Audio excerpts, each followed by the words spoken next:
Кыргыз Республикасынын эл жазуучусу Чыңгыз Айтматов Талас өрөөнүндөгү Шекер кыштагында 1928 жылы төрөлгөн.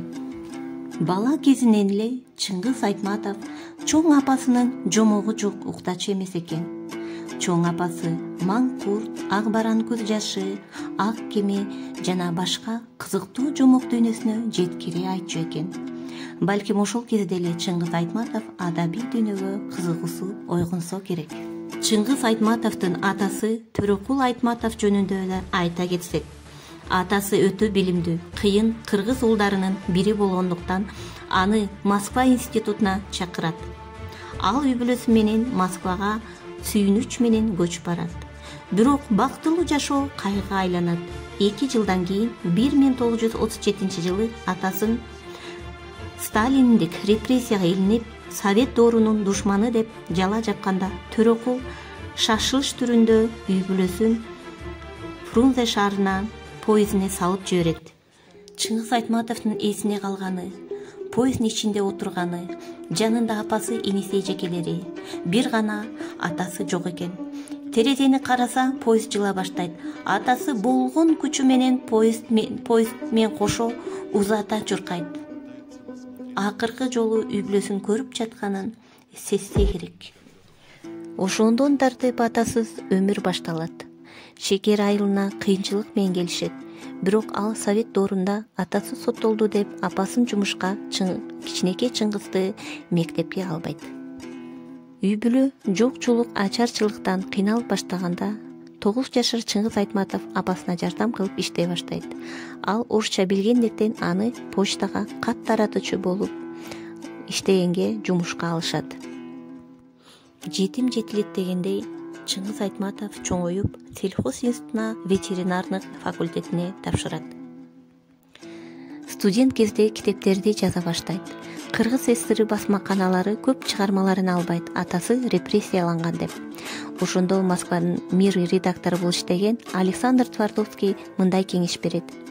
Чыгармаларыңды орусча жазып түз эле Москва шаарына тапшыр. Москва шаары китептерин орус тилден чыгарып баштаганда, ошондон тартып Чыңгыз Айтматов тез эле атактуу жазуучу деп ССР эли тааный баштайт. Чыңгыз Айтматов социалисттик эмгектин баатыры, Лениндик жана мамлекеттик сыйлыктардын лауреаты, бүткүл дүйнөгө атын кашкасындай таанымал сүрөткер, Кыргыз Республикасынын эл жазуучусу. Чыңгыз Айтматовго дүйнөлүк кадыр барк алып келген анын калеминин жаралган 60-70 жылдарда жазылган Бетме-бет, Жамиля, Биринчи мугалим, Саманчынын жолу, Жаны барым Гүлсары, Ак кеме, Эрте келген турналар аттуу повесттери болду.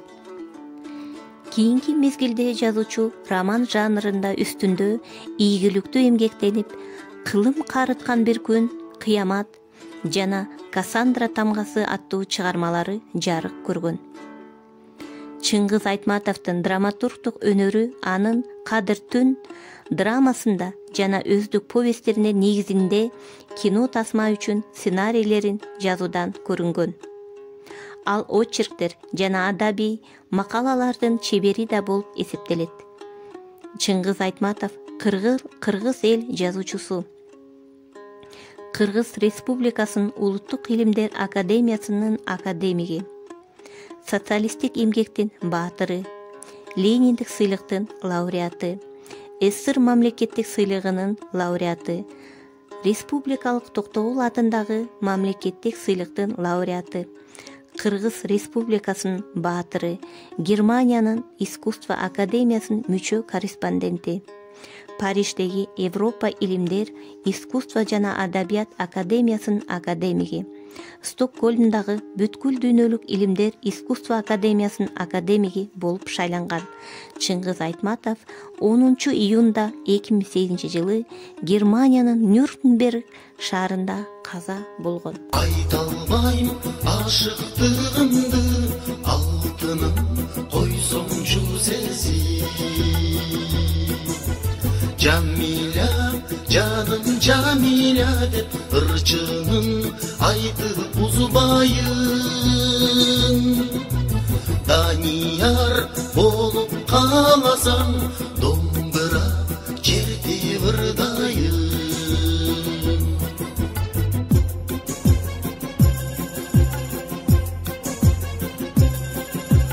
Otobüs bulak boloyun, uturulap jolun toroyun. Bulbul kuş bolup sen üçün, bağına barıp tonoyun. Asselin, assel, asselde